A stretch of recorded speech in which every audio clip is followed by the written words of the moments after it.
Hi everyone, welcome to Youth Samvad by Yuva. For today's interview session of ours, we have with us Ashtam Neelkant. Ashtam is an educational coach. He is the co-founder of the 8 Dimension Consultancy, to which, agar hum ek layman language mein bole, to it works on honing people's potential. Ashtam has also been in the field of education since many years and is also an established theatre enthusiast. Along with that, he's also a poet and is author of the book Zikr. Welcome to Yuva. Thank you. Thanks a lot.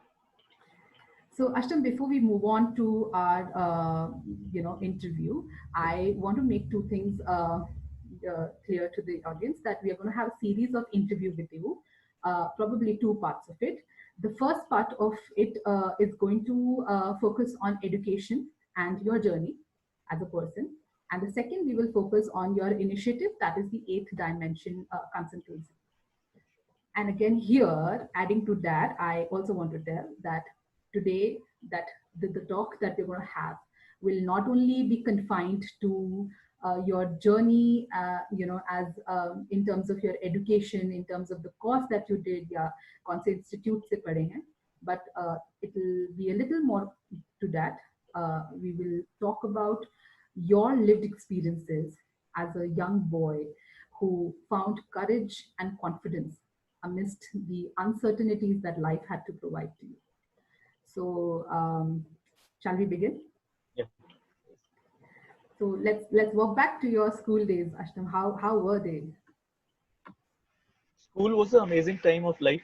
I mean, the best thing about school is कि आपको कोई जज नहीं करता किसी भी तरीके से, क्योंकि हम सब लोग एक ही उम्र के होते हैं. तो अब जो है हम लोग सब लोग मैच्योर हो चुके हैं, तो हम लोग की जजमेंट किसी और लेवल पर है. तो बहुत बेहतरीन वक्त था जिंदगी का. मेरी स्कूलिंग केंद्रीय विद्यालय से हुई है. पूरे 12 साल मेरे केंद्रीय विद्यालय से ही रहे हैं पढ़ाई के. और एक ही स्कूल में था, और अभी तक हम लोगों का, दोस्त लोगों का ग्रुप जो है वो काफी हद तक बरकरार है. क्योंकि बहुत अजीब बात लगती है अधिकतर लोगों को कि आई थिंक 2004 में स्कूल खत्म हुआ था, उसके बाद से अभी तक चीजें चल रही हैं. मतलब कि हम लोग सब लोग टच में हैं, और किसी को भी जरूरत रहती है किसी तरीके की, तो we stand for each other. So, Ashtam, were there any incidences, if you could focus more so for everyone else to know, I think I should mention this, that there you have a special ability. So, is there anything you want to, add on more to this? Okay, so I have been a person with disability. Mhm. So yes, things are a bit different, we can say, a bit difficult also at times. So I mean, the infrastructure which is there, it is not accessible with respect to any sense. So for example, we all were supposed to sit on the ground only in the mornings. Okay, so some of the teachers were sensitive. They used to ask me, okay, if you can, if you are facing problem, then you can come and sit here in front. And then I mean, even the sports facility. Then in class 7th or so, my class used to be on the second floor. And I mean, there were things like that with respect to accessibility, which was an issue, and it is still an issue in the government schools. But then I feel that one thing that a person with disability look up for is acceptance. And I think I'm very grateful to my peers who have been there. They never what do you say, made me realize that I am a person with disability, or rather I'm different from them. I mean, it was always like whatever they are doing, I'll be doing along them. But yes, there is a self doubt which is there as person with disability. And then I mean, this differentiation often used to come out whenever we used to play sports. So I mean, so for example, in since class 6th till 10th, we have been a very good class in football, and we all used to play a lot of football. But in class 6, I mean, even I was doubted, तू कर लेगा, तू खेल लेगा क्या, तेरे से हो जाएगा. And ऐसे सवाल आपके पास आते रहते हैं, और मेरे पास उनका जवाब नहीं था, क्योंकि मैंने कभी, कि मुझे पता है मैं बाकी लोगों की स्पीड से नहीं भाग सकता हूँ. मेरी एक अपनी अलग स्पीड है काम करने की और सब कुछ है. But then I mean, it was all about one day. कि one day I just kicked the ball and I felt कि okay, what am I scared of? I can do that. I started taking initiative. I just told them I also want to play. and then I played as per my strength. So I mean, I played football as a defender only. So I mean, this is how things have been. Yes, there were some kids who used to tease, and whether it is school, whether it is near my own home. And I still remember I cried when uh, first of all, first I was teased when I was teased for the first time. So but and even मतलब एक ना disability का टबू होता है Mhm. आपके ऊपर. So I mean it was the first time, I think it was in 11th class, कि मेरे एक टीचर ने कहा कि आप मेरी मदर को कि आपने क्या डिसेबिलिटी का सर्टिफिकेट बनवा के रखा है बच्चे का. And I felt offensive about it कि how can I be disable. Okay, because वो सुनने में इतना अजीब लगता है क्योंकि हमारा जो समाज है आसपास से वो एक इतनी अजीब सी पिक्चर आपके सामने पोर्ट्रे करके रखता है कि या तो मतलब अधिकतर जो पिक्चर सामने है डिसेबिलिटी के साथ एसोसिएट की जाती है वो पिटी की पिक्चर है, Mhm. दया की जाए. तो कोई इंसान नहीं चाहता कि इस पर दया की जाए. एक शायद गुलजार साहब की एक स्टोरी है, उसकी एक लाइन है कि वो लोग हंसते थे मुझ पे तो मेरी खुद ही जाग उठती थी, पर अब मैं क्या करूं, वो मुझ पे आंसू बहाने लगे. कुछ इस तरीके से. पर अगर आप पे कोई दया करता है तो वो आपको आपके अंदर से ईगो वगैरह सब खत्म कर देता है कि तुम कुछ भी नहीं. तो Mhm. मतलब वो एक टबू बहुत बड़ा था. बट देन मतलब gradually I came to peace with it कि हाँ ठीक है, I am person with disability and that is not a bad thing to be. और मतलब basically यही था जो कि था कि मतलब I'm still very grateful to all of my peers that I mean even till today they ignore this fact with respect to I mean our mingling and all कि I'm a person with disability. But they often ask me I mean whenever we are supposed to climb stairs or so कि lift ले लेते हैं, that would be better. So I mean this type of sensitivity should be there क्योंकि मतलब इतना अगर है तो काफी है. Mhm. That was very good for you to mention all of these things because हम लोग इन जनरल हमारे में जैसे आपने मेंशन किया कि सबसे पहले ये सिंपैथी की ही थॉट आता है, नॉट रियलाइजिंग कि वो दूसरे तक, हम तो चाहे अपने मन से जैसे भी सोच रहे हैं वो दूसरे तक किस तरह से जा रहा है, how other person is also the kind of emotions the person is going through. So Ashtam, when you spoke about you taking that one step, जो पहला वो एक बॉल किक करने का जो एक स्ट्रेंथ आया, वो खुद से ही you kind of comprehended things या फिर there were things happening around, there were people who were supportive, you know? वो जो था वो खुद से भी था और धक्के से भी था. इट्स लाइक कि हम लोग 3-4 लोग खेलते नहीं थे, हम लोग पीछे बैठे रहते थे, गोल के पीछे बैठे रहते थे. और हम लोगों में से एक लड़का था जो कि मतलब काफी स्ट्रांग और बल्की था, तो वो किक मारता था और बहुत दूर तक जाती थी, देखने में अच्छा लगता था. तो ही वाज लाइक कि ball I and he said, मैंने कहा यार किक मार. तो he said, तू क्यों नहीं मारता, तेरे को देखने में तू मार, फेयर है ना. तो मैं गया और मैंने किक मारी और किक अच्छी लगी. तो उसके बाद से देन आई मीन 2-3 बार ऐसा हुआ. देन आई आस्क्ड देम कि okay I also want to play. They are like हाँ हाँ क्यों नहीं. तो एंड आई मीन फॉर्चुनेटली वो कोई बहुत स्ट्रक्चर्ड खेल नहीं खेलते थे हम लोग, था कि आप कहीं भी खेल सकते हो. तो मेरे को अपनी स्ट्रेंथ्स के हिसाब से लगा कि I might not be I'm not great at running, so I might not be a good attacker, but I can be a good defender. So I started and gradually they started appreciating me for my abilities. So this was it. Wonderful, yeah. It's very important, like you mentioned, to find out strength in what you have, and it may not necessarily be confined to when we talk about people with special abilities. And when I say this now, so before we move on further, I want to make this this thing very clear that I may be a little unaware of the terminologies that are correct to use. So please forgive me. I do not intend Abhilasha, any. यहाँ पे मैं एक चीज जरूर बताना चाहूंगा हाँ, audience के लिए भी जो भी लोग सुन रहे हैं, क्योंकि हम्म, अधिकतर लोगों को ये परिभाषा नहीं मालूम होती. हम्म, तो सही वक्त सही जो शब्द है किसी भी इंसान को कहने के लिए वो है हम्म, पर्सन विद डिसेबिलिटी, अच्छा, PWD. अच्छा, स्पेशल एबिलिटीज हम सब में होती हैं, हम्म, डिफरेंट एबिलिटीज हम सब में होती हैं. और सॉरी टू से पर दिव्यांग कोई भी नहीं है.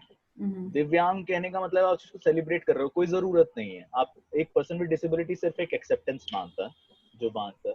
दिव्यांग मेरे को जब मैंने पहली बार ये टर्म सुना तो मुझे लगा था जैसे कि मेरे 4 हाथ निकल गए हैं, 4 पैर निकल गए हैं, मतलब मैं भगवान के स्टेचर पे पहुंच गया हूं। नहीं, मुझे वो सब नहीं चाहिए। I am just a person with disability, one amongst all. That's so true. That's so true. Thank you for this. Thank you. So okay, so now we move on, and आपने जैसे बोला कि टीचर्स जब आपका आपके school के time पे there were teachers who there were some of them who were sensitive, there were many who were not so much. So any which way आपका कैसा, if you have to look back to those times, तो आप क्या बोलोगे कि क्या ऐसी चीजें होती थी जो डिफरेंटली हो सकती हैं, which would add to that level of acceptance to any child for that matter who was feeling differently in the school environment? बिल्कुल बिल्कुल, मतलब बहुत सारी चीजें हैं जो कि ऐसे, कुछ टीचर्स थे जो एक्चुअली बहुत सेंसिटिव थे, मतलब कि उनको लगता था कि कुछ मेरी मैम्स ऐसी भी थी जो कि छुट्टी के टाइम पे मेरे साथ रुकती थी, ताकि मतलब कि कहीं गलती से, क्योंकि भीड़ निकलती थी, बहुत सारे बच्चे हैं एक साथ, ठीक है, धक्का लग जाए, मेरे लिए सीढ़ियां उतरना थोड़ा मुश्किल होता था इतनी सारी भीड़ के साथ। तो वो कई बार कुछ टीचर्स होते थे जो रुक भी जाते थे, कुछ टीचर्स होते थे जो पहले भेज देते थे कि भाई 2 मिनट पहले चले जाओ आप छुट्टी से, ताकि आप भीड़ के बीच में ना आओ। तो इस तरीके के भी टीचर्स थे, पर कई टीचर्स ऐसे भी थे जिन्हें कोई परवाह भी नहीं थी, जैसे कि अगर असेंबली के टाइम पे बच्चा अगर अलग बैठा हुआ तो उसे तो देखते थे कि भाई मतलब बहुत ही दया की नजरों के साथ, ओहो क्या खराब हो गया, या तो फिर बहुत चिढ़ के साथ कि अलग क्यों बैठा हुआ। तो आई मीन मुझे इस वक्त का मालूम नहीं, आई थिंक अभी पहले से बहुत ही ज्यादा बेहतर माहौल है टीचिंग के लिए, क्योंकि अभी इंक्लूजन के ऊपर ही बहुत सारी वर्कशॉप हो रही हैं, और इंक्लूजन वहीं पर है, इंक्लूजन एक क्लासरूम से ही शुरू होता है, जहाँ से शुरू होता है कि जब आप बच्चे को ये महसूस करवा सकते हैं कि उसमें मतलब वो सब में से एक है, और कहीं कहीं पे उसे सपोर्ट चाहिए होता है। हम में से किसको कहीं पे सपोर्ट नहीं चाहिए होता, राइट? तो आई मीन दैट इज, वो एक बच्चा सब में से एक ही है, हाँ बस उसका सपोर्ट जहाँ उसे चाहिए वो बाकी में थोड़ा सा अलग है, जैसे बाकी बच्चों का भी होता है। पर हाँ ये मैं जरूर कहूंगा कि अदर देन इंक्लूजन, मैं जो आज काम कर रहा हूँ उसके पीछे मेरी स्कूलिंग का बहुत बड़ा हाथ है। हाँ मतलब कि क्योंकि मुझे वहीं से, मेरे को ऐसा लगता है, हो सकता है कि मैं गलत हूँ, कि मैं आज तक जितने भी लोगों से मिला हूँ, हमारी बहुत ही अलग तरह की जद्दोजहद रही है एजुकेशन के साथ, बहुत ही अलग तरह की स्ट्रगल रही है। वो मेरे साथ भी थी, मैं बहुत ही शर्मीला सा बच्चा था क्लास के अंदर, ना बोलने वाला, या फिर मतलब कभी किसी ने पूछ लिया तो जवाब दे दिया उस तरीके से, और बाइक वगैरह पे भी बहुत ज्यादा जाना पसंद नहीं था, और इस तरीके से चीजें थी। तो मतलब मुझे बाद में ये चीज रियलाइज हुई कि नहीं भाई ये सब नहीं, मतलब कि इन सब चीजों पे फोकस नहीं किया जाता। एजुकेशन के बाद भी आपको ये नहीं पता कि आप करना क्या चाह रहे हो, बहुत लिमिटेड ऑप्शंस थे उस टाइम पे, जैसे 10th के बाद यही पता था कि अगर आपके अच्छे मार्क्स आए हैं तो या तो आप डॉक्टर बन जाओ या फिर आप इंजीनियर बन जाओ। और आर्ट्स तो एक्चुअली एक टबू की तरह देखा जाता था कई बार, तो कि भाई अच्छा आर्ट्स, मतलब कि हम लोगों के स्कूल में एक खबर थी कि एक बच्चा था जिसके 80s के अंदर मार्क्स आए थे, और उस टाइम टॉपर भी 80s में ही था हम लोगों के स्कूल का, तो मतलब उसकी शायद 5-6% कम थे उससे, और उसने ह्यूमैनिटीज लिया था, आर्ट्स लिया था, एंड एवरीवन वाज लाइक अच्छा कुछ प्रॉब्लम है क्या, उसको क्या हो गया है, एंड और इस तरीके की चीजें होती थी। वो शायद आर्ट्स पढ़ना ही चाहता था, ठीक है, इसलिए उसने लिया, पर हम लोगों को पता ही नहीं था, हमें बस ये पता था अच्छा डॉक्टर और इंजीनियर ही बन सकते हैं, उसके अलावा तो फिर तुम क्या ही बनोगे। ये आज तक आई थिंक काफी हद तक आज भी है। बिल्कुल। सो अष्टम, ये तो थोड़ा बहुत हमने you know that sensitive issue के बारे में बात किया, but apart from that what will you say as the best experience of your school life? Best experience of my school, I think बहुत बहुत बहुत सारी चीजें हैं, जैसे कि जो हम जिस तरीके से हम लोग दोस्तों में बर्थडेज मनाया करते थे एक दूसरे के, क्योंकि मतलब बहुत ही क्या कहें, एक इवेंट होता था उस दिन के लिए। उसके अलावा मतलब फुटबॉल मैचेस हम लोग के अलावा, आई मीन मैं जब भी स्टोरी टेलिंग सेशन करता हूँ आई शेयर द स्टोरी कि how I over powered mathematics, क्योंकि फिफ्थ के बाद somehow my grades started decreasing in mathematics, and then came a teacher who just changed the things for me, at least till the 10th, I mean for the 10th standard. तो वो बहुत ही अलग तरह का experience था कि एक ऐसे टीचर हैं जो कि आपके साथ मजाक भी कर रहे हैं, जो कि आपके साथ वॉलीबॉल भी खेल रहे हैं आपके जब मतलब स्पोर्ट्स का पीरियड है, तो बहुत ही अलग किस्म का एक्सपीरियंस था, बहुत ही मतलब it's difficult to forget schooling. I think हम लोग उस वक्त रियलाइज नहीं करते कि कितना बेहतरीन समय जा रहा है हमारी जिंदगी का, पर I mean I'm grateful to life that I got those 12 years with my friends and everyone. So when did you get into theater? Okay, so as I have shared that I was a shy kid, I was an introvert kid, so मेरे parents को लगा ऐसे तो चलेगा नहीं, so they enrolled me for a TIE workshop. So TIE is theater in education. और मैं theatre education के इनिशियल सालों में मैंने ट्रेनिंग की है, जब वो मतलब बन के बस आया ही था, आई थिंक 2-3 साल ही हुए होंगे, was 96 और 98 वैसा कुछ रहा होगा, I was in class 6th I think. तो पर उससे हाँ मतलब आज अगर मैं देखता हूँ तो कई लोग मुझसे पूछते हैं कि यार तुम इतनी क्रिएटिवली कैसे सोच लेते हो चीजों के बारे में, भले वो पोइट्री का कंसेप्ट हो, प्ले का कंसेप्ट हो, या फिर इवन क्लासेस कंडक्ट कर रहा हूँ, तो शायद वहां पे कोई एक बीज बो दिया गया था, क्योंकि creativity is all about breaking your patterns and constructing new patterns, क्योंकि creativity लॉजिक के अधिकतर बाहर कूदती है।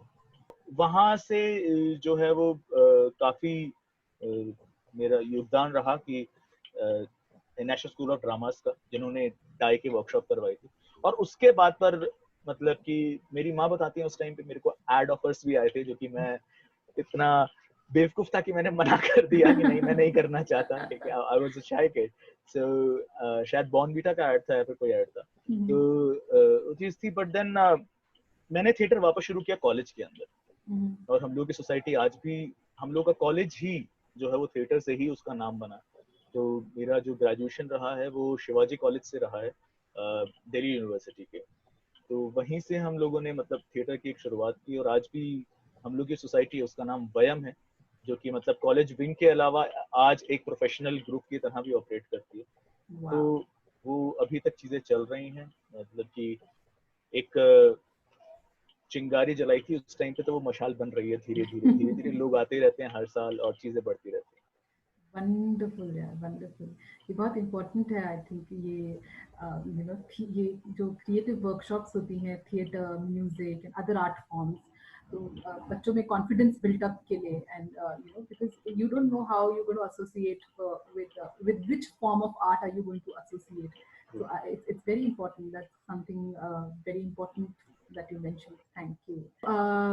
Ashtam, like in our conversation हम आगे की बात हो ही गई है आपकी ग्रेजुएशन की, तो अब थोड़ा डिटेल में ही चले जाते हैं. So you did your graduation in biochemistry. You did your honors in that. So we understand it was way too long back, but कुछ थोड़ा बहुत you know if you can give any idea कि किस what interests के जो बच्चे हैं, क्या इंटरेस्ट आप में था जो आपने biochemistry out of all a lot of other courses आपने बायोकेमिस्ट्री चूज किया?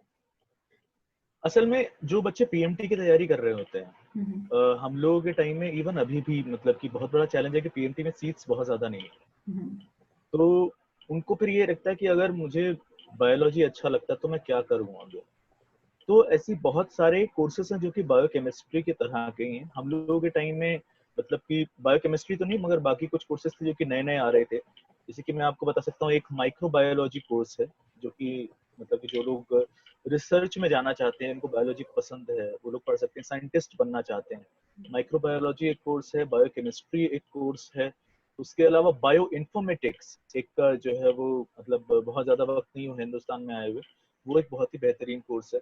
तो इस तरह के बच्चे जो हैं जिनको इंटरेस्ट है और आगे बायोलॉजी की फील्ड में कुछ भी बढ़ना चाहते हैं, करना चाहते हैं, तो ये एक बायोफिजिक्स जो है वो मेरे को उसके बारे में बहुत ज़्यादा जानकारी नहीं है, पर बायोफिजिक्स एक बहुत ही फ्यूचर रिलेटेड कोर्स है जो कि बहुत ही ज़्यादा फायदा करेगा आने वाले दिनों के अंदर, बायो इन्फॉर्मेटिक्स, बायोफिजिक्स। तो मतलब असल में प्योर साइंसेस के दिन जो है मतलब कि बेहतर है कि आप सब्जेक्ट्स का इंटरजेक्शन जो होता है वो आप पढ़ पाए, तो आपकी बेहतर एक अंडरस्टैंडिंग बनती है। जैसे कि मतलब कि बायोकेमिस्ट्री के अंदर हम लोगों ने बायोलॉजी और केमिस्ट्री का एक मिला जुला रूप पढ़ा था हम्म, कि किस तरीके से बायोलॉजी केमिस्ट्री के साथ इंटरेक्ट करती है, यानी कि how how chemistry happens in biology, that was the thing. तो मतलब कि बहुत ही इंटरेस्टिंग रहता है कि डीएनए किस तरीके से बना है, अगर एक एटीपी के रूप में एनर्जी जो है वो क्या नाम यूटिलाइज होती है, तो वो एटीपीज कैसे बनते हैं, कैसे कंज्यूम होते हैं, ऐसी बहुत सारी इंटरेस्टिंग चीजें जो है वो पढ़ते हैं। और हम्म, ग्रेजुएशन में तो बहुत बेसिक चीजें ही रहती हैं with hmm, respect to discipline, क्योंकि पहली बार ही अधिकतर बच्चे पढ़ रहे होते हैं। बायोटेक्नोलॉजी एक इससे मिलता जुलता कोर्स है हम्म, जो कि लोग, जिन लोगों का इंटरेस्ट है बायोलॉजी पढ़ना है, मेरा बहुत था, तो वो इस तरह के कोर्सेज जो हैं वो इनमें अप्लाई कर सकते हैं। ओके।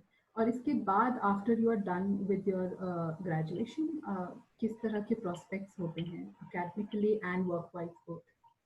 आप बायोकेमिस्ट्री की अगर मैं बात करूं, जो मेरे कुछ दोस्त लोग हैं, तो आप फर्दर स्टडीज के लिए जाते हैं, अगर आप फील्ड के अंदर रहना चाहते हैं, आप मास्टर्स करते हैं, कई लोग पीएचडी की तरफ भी जाते हैं।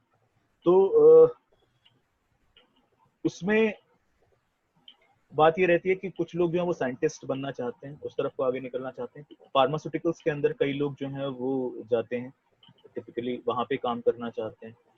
तो इस तरीके की चीजें हैं जो कि मतलब आगे करियर में इन्वॉल्व होती हैं। और उसके अलावा अगर आपको लगता है कि आप बैचलर्स के बाद आप चेंज करना चाहते हैं मास्टर्स में, तो वो भी आप कर सकते हैं। जैसे कि आपने बैचलर्स में आपने बायोकेमिस्ट्री पढ़ी है, अब आगे आपको लगता है कि आप बायोटेक्नोलॉजी में मास्टर्स करना चाहते हैं, बायो इन्फॉर्मेटिक्स में करना चाहते हैं, और भी बहुत सारी चीजें हैं, लाइक इवन न्यूरो साइंसेस के अंदर आप करना चाहते हैं, बहुत सारी चीजें हैं, तो आप स्विच भी कर सकते हैं आगे चल के। असल में अजीब बात यह है कि हमारा जो एजुकेशन सिस्टम है वो इस तरीके से बनना है कि हमें स्कूल के टाइम पे बहुत ज्यादा जानकारी रहती नहीं है चीजों की। तो हम लोग जब फील्ड में घुसते हैं तब हमें पता लगता है, अच्छा हम ये भी कर सकते हैं, हम ये भी कर सकते हैं। तो आपके धीरे धीरे गेट्स खुलने लग जाते हैं। कई लोग, हम लोग के कुछ दोस्त थे जो एमबीए भी जिन्होंने किया, जिनको ये रियलाइज हुआ कि पढ़ने के बाद कि नहीं यार ये तो करना नहीं था, तो उनका इंटरेस्ट एमबीए के अंदर ज्यादा था, तो वो एमबीए की तरफ को भी गए। कुछ दोस्त ऐसे थे जो कि आई मीन ब्रेन रिसर्च की तरफ को गए। तो कुछ लोग ऐसे थे जो कि जो दोस्त हैं वो आज साइंटिस्ट भी हैं इस फील्ड के अंदर।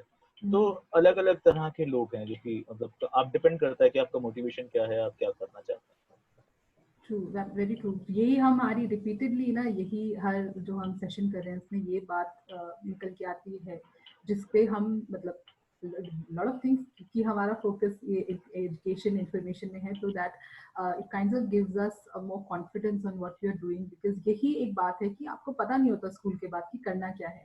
और अगर मालूम भी होता है ना कि एक माइन्यूट इंटरेस्ट है, तो उस इंटरेस्ट का आप प्रोफेशनली कैसे उसे परस्यू कर सकते हैं उसका मालूम, इतनी जानकारी नहीं रहती है। So these conversation I think are very important. So maybe in the coming times we can do a more focused discussion on biochemistry. Having said that, you had taken a gap year after your graduation, right? Yep. So how did you utilize your time and what exactly were you engaged in? बहुत सारी चीजें थी जो चल रही थी, और मैं उसको गैप ईयर कभी भी नहीं कहता। मेरे को लगता है किसी को भी उसे गैप ईयर नहीं कहना चाहिए, रादर डेवलपमेंट ईयर कहना चाहिए, जो आपने खुद के लिए इस्तेमाल किया। तो मतलब कि मैंने उस वक्त थिएटर किया, मैं लगातार थिएटर कर रहा था, और एज अ हॉबी मैं करता रहा थिएटर, आज तक करता हूँ। उसके अलावा मैंने पिताजी जो मेरे हैं, उनको बिजनेस में मदद चाहिए थी, मैंने उनके साथ उनको मदद की बहुत ज़रूरत थी। तो तीसरी चीज़ जो थी, मतलब कि मेरे फादर को उसी टाइम पे हार्ट इश्यूज हुए थे, तो उनको बहुत ज़्यादा सपोर्ट चाहिए था मेरी तरफ से, तो आई वेंट फॉर इट। और तीसरी चीज़ जो है वो, मैंने सिविल सर्विसेज की तैयारी की, क्योंकि मुझे एक क्लैरिटी इस चीज़ की थी कि मैं लोगों के लिए काम करना चाहता हूँ। तो वहां पे मैंने तैयारी की, और I always had this ability to justify कि हाँ मेरे लिए वो चीज खराब नहीं थी, मेरी सेल्फ डेवलपमेंट हुई है। आज अगर मैं, for example, I studied geography, I studied anthropology at that time, आज मैं जहां भी फील्ड पे हूँ, मैं उसको 3 अलग पर्सपेक्टिव दे सकता हूँ, which is like of theatre, of geography and anthropology. तो क्या वो मेरे गैप ईयर थे? नहीं, वो मेरे डेवलपमेंट ईयर थे किसी भी तरीके से। आज मैं बहुत सारी चीजें अलग तरीके, और one thing that should be clear with you कि I mean you should be sincere about your career, क्योंकि अगर आप सिंसियरिटी से आप किसी भी दिशा में जाने की कोशिश करते हैं तो आप कहीं भी निकलेंगे, आगे ही निकलेंगे। True, absolutely, very true. I completely agree with what you said. So after this, when you in 2013, if I'm right, you joined TISS, Institute of Yeah, Social Sciences, right? Ji. Yeah. So how is it? How did you And yeah, before we move on to that, biochemistry, civil services, and then social work. तो Yeah. narrow down कैसे किया या फिर वो shape कैसे आया getting बा, into social work and this. हाँ, बात ये थी कि मतलब ये ज़ील क्लियर थी कि लोगों के लिए काम करना है, और सिविल सर्विसेज के 3 अटेम्प्ट्स हो गए थे, और मेंस क्लियर करना जो है वो मेरा 6 नंबर से छूटा। बहुत ज़्यादा फ्रस्ट्रेशन दिमाग में डेवलप हो गया था कि बहुत वक्त से एक ही तरफ आप जाना चाह रहे हो, आप 3 बार कोशिश कर चुके हो, आप जा नहीं पा रहे हो। एक ना जिंदगी में हम लोग डेडिकेशन की तो बहुत बात करते हैं, डिसिप्लिन की बहुत बात करते हैं, पर हमें ना कभी कभी गिव अप करने की बात करनी चाहिए कि एक वक्त आपको पता होना चाहिए कि एक वक्त के बाद मुझे वो दिशा छोड़ देनी है। वो वक्त कब है, ये बहुत ज्यादा जरूरी है, और वो बहुत ज्यादा मुश्किल काम होता है क्योंकि आपको कुछ और नहीं आता, आप इतने सालों से वही काम कर रहे हैं। तो एक दिन मतलब मैंने यही सोचा कि भाई करना क्या चाहते हो, और जवाब वही आया कि मैं तो लोगों के लिए काम करना चाहता हूँ। मैंने खुद से ही सवाल पूछा कि अच्छा फिर उसका क्या यही एक तरीका है? नहीं, ये तो एक तरीका नहीं है, तो फिर क्या तरीके हो सकते हैं? एक्सीडेंटली मेरे एक दोस्त हैं संजय, तो वो मेरे कॉलेज में जूनियर रहे हैं, तो उनसे मेरी बातचीत हुई, तो उन्होंने मेरे को टिस्ट के बारे में बताया, मुझे नहीं मालूम था टिस्ट के बारे में। उन्होंने कहा कि ऐसा ऐसा है, तो मेरा पहला सवाल ये था पैसा मिल जाता है? क्योंकि हम सबका नोशन यही रहता है कि सोशल वर्क करके पैसा नहीं मिलता, और आप चाहे जितने भी बड़े ज्ञानी ध्यानी आप कुछ भी हो जाएं, देखिए पैसा एक जिंदगी की बेसिक नेसेसिटी होती है, और आपको कुछ कुछ मतलब पैसा आपको चाहिए ही चाहिए रेगुलर जिंदगी बिताने के लिए। और मेरे पिताजी से बहुत बड़ी बहस हुई उस टाइम पे। उन्होंने कहा कि भाई पैसा मतलब तुम नहीं कमा पाओगे, और जरूरी होता है, ये है वो है। मैंने कहा नहीं, मैं करना चाहता हूँ। तो लड़ झगड़ के हम गए, करा हम लोगों ने। तो मेरे को वहां जाके पता लगा, अच्छा सोशल वर्क के अंदर पहले तो लगता था अच्छा कुछ भी कर लो वो सोशल वर्क है। वहां जाके पता लगा कि अरे ये तो 9 अलग अलग मास्टर्स जो है वो सोशल वर्क के अंदर है, कि कोई डिसेबिलिटी के अंदर सोशल वर्क कर रहा है, कोई दलित एंड ट्राइबल स्टडीज में कोई सोशल वर्क कर रहा है, कोई चिल्ड्रन एंड फैमिली में कर रहा है, कोई वुमेन एम्पावरमेंट, मतलब बहुत सारी ऑप्शन है। तो वहां पे तो मतलब कि सिर घूम गया कि अभी तक तो यही लग रहा था कि एजुकेशन करना है, अब तो यहाँ इतने सारे ऑप्शंस आ गए हैं, तो क्या मैं सही में एजुकेशन में ही जाना चाहता हूँ? मेरे ऊपर ये खुद मेरा सवाल था कि क्या यही मुझे करना है? तो इसीलिए sorry Ashtam, क्या I'll please. stop you here. I want to ask you कि social work भी मतलब उस out of the many I mean more than 50 courses that are available in TISS, उसमें भी social work में कैसे आए? सोशल वर्क पे आना मेरे लिए आसान था क्योंकि मतलब मेरे को लोगों के लिए काम करना है, और लोगों के लिए काम करने के लिए मेरे दिमाग में जो चीज आई वो सोशल वर्क की आया। और प्लस अगर मैं अपनी जिंदगी भी सपोर्ट कर सकता हूँ सोशल वर्क से, तो उससे अच्छी मेरे को नहीं लगता कि कोई बात हो सकती थी। और दूसरा, मैंने थिएटर करते हुए कम्युनिटीज के साथ काम किया था, तो इसलिए मैंने जो कोर्स भी चुना था वो कम्युनिटी ऑर्गेनाइजेशन चुना था, क्योंकि वहां मेरे को थोड़ा सा एक्सपोजर था लोगों के साथ काम करने का। तो ये चीज थी। फिर उसके बाद जब आगे बढ़े तो ये बहुत बड़ा सवाल था कि आगे करना क्या है, क्योंकि कम्युनिटी ऑर्गेनाइजेशन एक स्पेसिफिक कोर्स नहीं है, बहुत ज्यादा काफी हद तक एक जनरल कोर्स है। तो मतलब मुझे ये लगा कि अच्छा ठीक है, इस अपॉर्चुनिटी का इस्तेमाल करते हैं। और टिस्ट के करिकुलम की एक बहुत बेहतरीन बात है जो कि मेरे को लगता है कि हर करिकुलम में होनी चाहिए, हर सेमेस्टर के अंदर हमें लगभग महीना फील्ड वर्क के लिए दिया जाता है। आप भी टेस्ट से हैं तो आप भी ये चीजें जानते हैं बहुत अच्छे से। और मेरे को लगता है कि शायद मैंने टेस्ट में सबसे ज्यादा जो सीखा वो मैंने फील्ड वर्क से ही सीखा, क्योंकि वहां पे आप सामने काम करते हो और आपके पास इतनी बेहतरीन अपॉर्चुनिटी होती है कि आप थ्योरी और प्रैक्टिकल को मिला के आप देख सकते हो कि क्या निकल रहा है फील्ड के ऊपर। उससे ज्यादा किसी इंसान को क्या चाहिए जो पढ़ना चाहता है। तो वो एक बहुत बेहतरीन अपॉर्चुनिटी थी। और मैंने उसके अलावा भी जो हमारे समर्स में भी मैंने इंटर्नशिप्स की अलग से, और मैंने 5-6 internships as part of the course में कर चुका था, 6 शायद। हाँ, 6 इंटर्नशिप्स मेरे हो गए थे। तो I explored almost every field. I worked in disability, I worked in rural governance, I worked with tribals, I worked in the livelihood sector, I developed a curriculum for Pratham, so I worked in education sector also, and yeah, that's it. लगभग मतलब हर sector के अंदर जो है वो काम कर लिया था वहां पर। तो इसके बाद क्लैरिटी आ गई, अच्छा मुझे जो खुशी मिलती है काम करने की वो एजुकेशन में मिलती है, तो वहीं चलते हैं। वंडरफुल। ये एक्चुअली बहुत इंपॉर्टेंट बात है कि जब आप अपने आप को, जब हम पढ़ते हैं ना, तो इट्स मोस्टली थ्योरी में जब प्रैक्टिस में लाना पड़ता है तो वो ऐसे लगता है कि oh God what was this, it sounded so okay when you are reading, but when it is to put in practice it is totally different. But like you said that one of the most beautiful thing about TISS is this कि आपके पास फिर professors भी उतने ही approachable होते हैं कि जहां आपको थोड़ा लगे कि ये मैं कैसे इसको सिंक में लाऊं, you can approach them. And again the wonderful thing that you told that ये एक बहुत important factor है I think कि आप पहले अलग अलग जगह पे explore करें to understand कि आपको क्या पसंद है, what is that zeal, that is what is that calling among whatever you explore. Interesting, very nice. अच्छा, एक चीज मैं और कहना चाहूंगा, आई एम सॉरी अभिलाषा, कि ना हम लोग अधिकतर ये समझते हैं कि आईआईएम्स में, आईआईटीज में, टेस्ट में कुछ ना बहुत ही अलग लेवल की एजुकेशन होती है, इसलिए एजुकेशन इंस्टीट्यूट्स बहुत ही बेहतरीन है।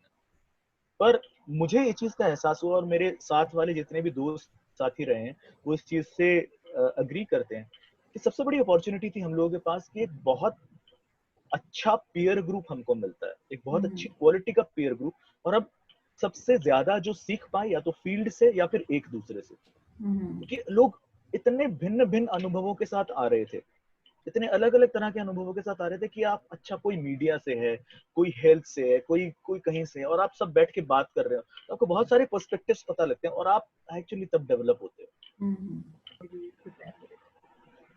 देखो, मैं ईमानदारी से कहूँ तो मेरे को, आई हैव बीन लकी कि मेरे को कुछ चीजें जिंदगी में आसानी से मिल गई, ठीक है, क्योंकि असल में मैं सिविल सर्विसेज की तैयारी कर रहा था जिसका लेवल ऑलरेडी काफी हाई रहता है। तो मैं मतलब ब्रैग नहीं करना चाहता उस चीज के लिए, पर मेरे लिए टेस्ट क्रैक करना उतना मुश्किल काम नहीं था, क्योंकि मैं ऑलरेडी उसके पहले छोटे मोटे एग्जाम्स लाइक एसएससी हो गया, बैंक भी हो गया, मैं ये सब क्लियर कर चुका था। पर मेरे को ये था कि मुझे आईएएस ही बनना है, तो इसलिए मैंने मतलब यहाँ पे एंट्री नहीं ली कहीं। तो वो चीज नहीं थी। पर हाँ, अगर तैयारी की बात कहूँ तो मैं और मेरे एक साथी हैं संजय, तो हम लोगों ने बहुत मतलब जम के तैयारी की थी, जो टेस्ट की भी की थी उस टाइम पर। तो हम लोगों ने काफी, क्योंकि क्लैरिटी नहीं थी कि कहाँ से क्या चीजें आ सकती हैं, तो हम लोगों ने एमबीए के पेपर्स काफी सारे जो है वो मॉक हम लोगों ने सॉल्व किए थे। वोकैब के लिए हम लोग, मैं आज भी कहता हूँ बहुत ही अच्छी किताब है vocab made easy, Norman Lewis की।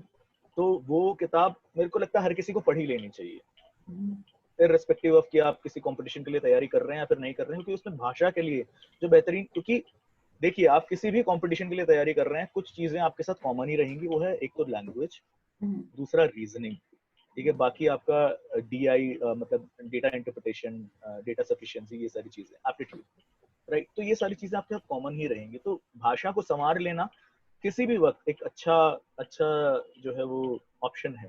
जैसे इस वक्त मैंने अब शायद किसी कॉलेज के लिए वेबिनार किया था, तो उन्होंने पूछा कि इस वक्त को हम लोग, क्योंकि क्वारंटाइन का टाइम है, उसे हम लोग कैसे मतलब क्या कर सकते हैं। तो मेरा एक बहुत ही उनको एक सीधा स्पष्ट जवाब था कि आप अपने स्किल्स के ऊपर काम करिए, और कम से कम अपनी भाषा पर तो काम करिए ही करिए। क्योंकि देखिए 2-3 स्टेप ही हैं। पहली बात है आपकी सोच, कि आपकी वो सोच वो हो जो कि आपकी एक एक्सेप्शनल सोच रखते हैं। दूसरी चीज है, कई बार लोग की एक्सेप्शनल सोच नहीं होती, पर उनकी कहने की जो तरीके होते हैं वो इतने ज्यादा एक्सेप्शनल होते हैं कि वो बहुत आगे निकल जाते हैं। और फाइनली अगर आप सोच भी पा रहे हैं, उसे कह नहीं पा रहे हैं, तो सोच का बहुत ज्यादा फायदा रह नहीं जाता। तो इसलिए किसी भी इंसान की, अगर आज की जिंदगी में आप आगे बढ़ना चाहते हैं, तो भाषा पे कंट्रोल होना बहुत ज्यादा जरूरी है। तो हम लोगों ने इन सब चीजों पे, एप्टीट्यूड के लिए मेरा एप्टीट्यूड ठीक ठाक था, क्योंकि उस टाइम सिविल सर्विसेज में सीसैट आता था, तो वहां से जो है वो तैयारी हो रखी थी लगभग। पर उसके लिए भी आई थिंक आर.एस. अग्रवाल की एक बहुत अच्छी किताब आती है जो हम लोगों ने पढ़ी थी। और बाकी मॉक पेपर्स कीजिए, ये मैं अक्सर बोलता हूँ जो लोग कंपटीशन की तैयारी कर रहे होते हैं, आखिरी महीना आप मॉक पेपर्स के अलावा कुछ मत कीजिए। मॉक पेपर्स लगातार करिए, क्योंकि क्या होता है कि आप, अगर आपने मॉक पेपर्स नहीं किए हैं, तो ऐसा भी हो सकता है कि आपके वहां पर हाथ पैर फूल जाएं जाकर। ऐसा भी हो सकता है क्योंकि आपने वो घड़ी लगा के उतनी प्रैक्टिस नहीं की है। तो आपको सबसे खराब कब लगता है एग्जाम के बाद, कि आपको आता था पर छूट गया। वो चीज नहीं होनी चाहिए। तो ये मैं मतलब एक टिप और देना चाहूंगा, स्पेशली वो लोग जो कि एप्टीट्यूड की तैयारी करते हैं। मेरे को मेरी टीचर ने कभी बताया था, आप एप्टीट्यूड का पेपर 4 बार सॉल्व कीजिए कम से कम। अब इसका क्या मतलब होता है? एप्टीट्यूड का पेपर 4 बार सॉल्व करने का मतलब ये है कि आप पहले बारी में सिर्फ नजर दौड़ाइए पूरे के पूरे पेपर के ऊपर, और जो सवाल आपके 5 सेकंड के 10 सेकंड के अंदर हो जा रहे हैं सिर्फ उनको टिक करते चलिए, पढ़िए और फिर देखिए, अगर आपको पता है तो आगे बढ़ जाइए।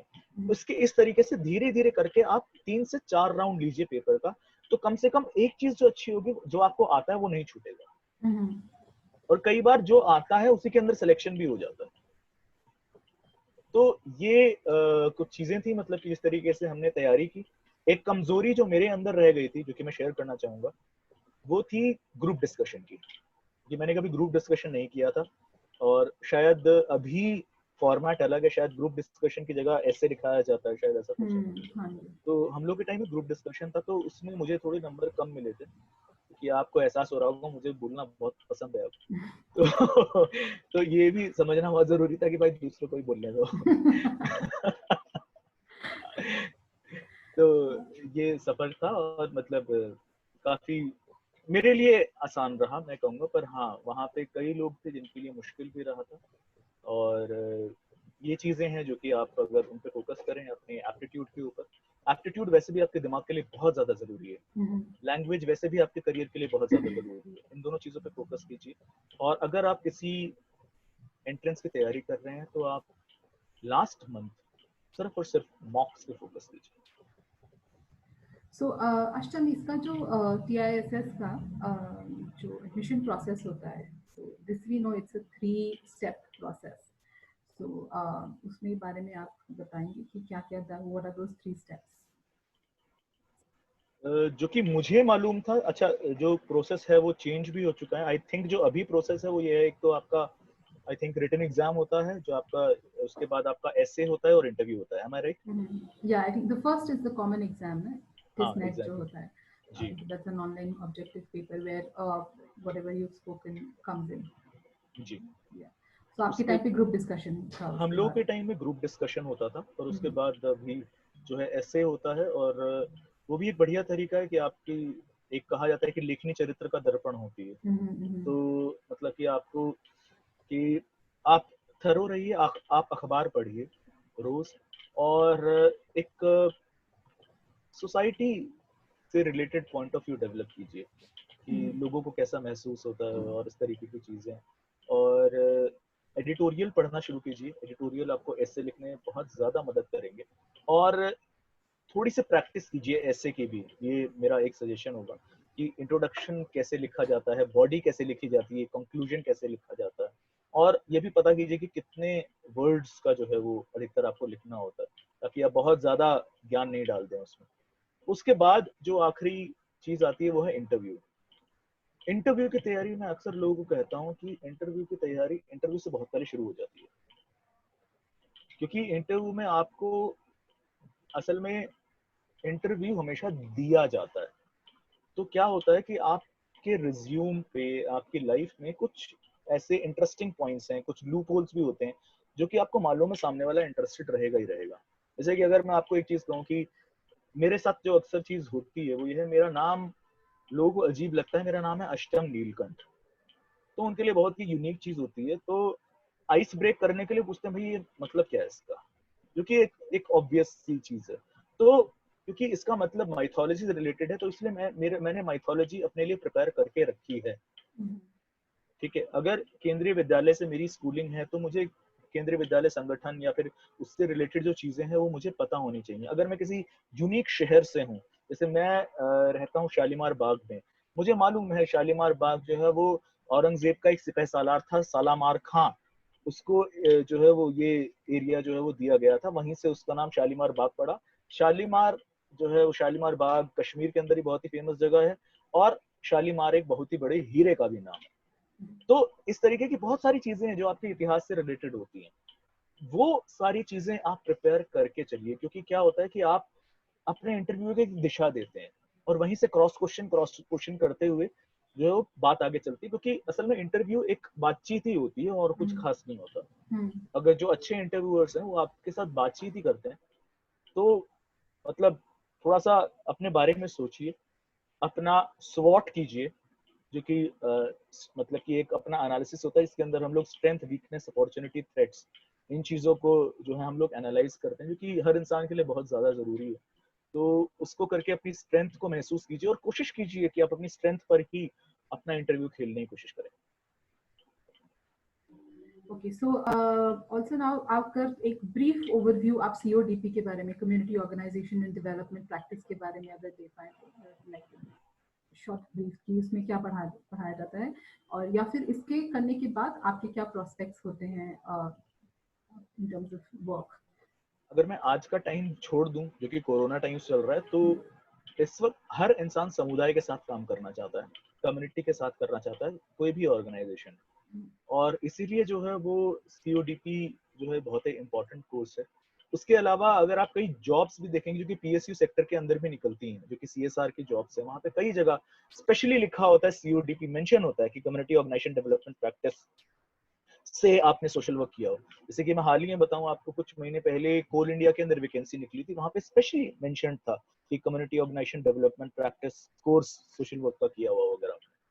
तो आप कहीं भी आप काम करना चाह रहे हैं, तो वो ऑर्गेनाइजेशंस फाइनली लोगों के साथ काम करेंगे, समुदाय के साथ काम करेंगे, और CODP आपको सिखाता है कि आप समुदाय के साथ किस किस तरीके से आप काम कर सकते हैं। तो इसलिए मतलब कि बहुत ही ज्यादा आप कह सकते हैं कि इम्पोर्टेंट कोर्स है। इसके बाद क्या क्या प्रोस्पेक्ट्स हैं in terms of job, like आपने कुछ मेंशन भी करे हैं, लेकिन जी जस्ट गेट ठीक। Back to it in one band, क्या क्या आप आप बुलेट पॉइंट्स बताएंगे। जी आप देखिए, किसी जो CODP है, उसकी जो सबसे बेहतरीन बात है कि आप कई ऑर्गेनाइजेशंस में अप्लाई कर सकते हैं, क्योंकि आप समुदाय के साथ काम करना सीख के आए हैं। तो चीज ये है कि आप PSUs के अंदर अप्लाई कर सकते हैं। CSR जो है वो कॉर्पोरेट सोशल रिस्पॉन्सिबिलिटी की जो नौकरियां आजकल कुछ टाइम से निकल रही हैं, क्योंकि कॉर्पोरेट्स के अंदर भी हैं और सरकारी नौकरियां भी हैं, PSUs के अंदर भी होती हैं। आप उनके अंदर भी बहुत बेहतरीन तरीके के साथ जो है अप्लाई कर सकते हैं और आगे बढ़ सकते हैं। और उसके अलावा काफी फेलोशिप्स हैं, जो कि लाइक SBI फेलोशिप है, और कुछ और तरह की नेशनल लेवल पे फेलोशिप है, जिनके आप जो है वो अप्लाई करके जो है वो आगे बढ़ सकते हैं, क्योंकि आपको बहुत अच्छा सीखने का मौका भी देती है। कुछ फेलोशिप ऐसी भी हैं जो कि आपको लाइक IAS ऑफिसर्स या फिर उनके साथ जो है वो ग्राउंड पे काम करने का मौका देती हैं। तो आप उनके लिए भी जो है वो कई लोग जाते हैं।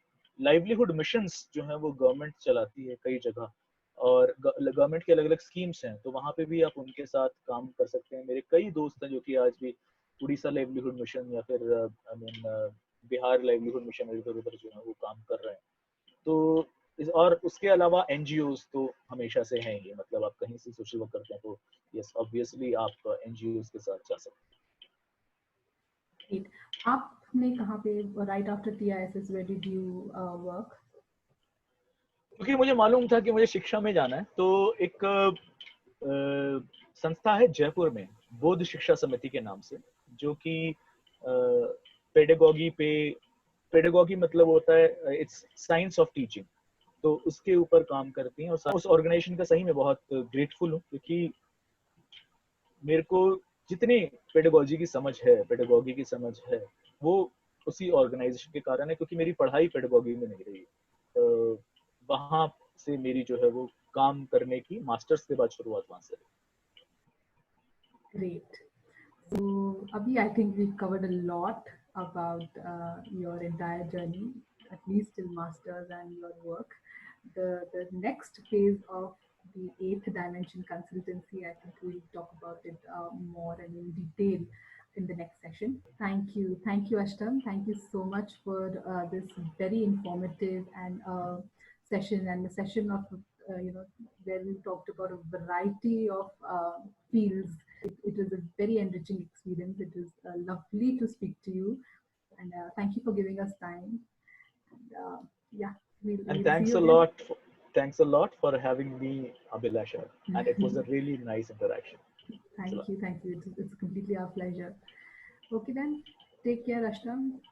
Thank you. We will connect again for the next round of ours, the part two of our talking. Sure. All right, take care. Take care. Bye bye.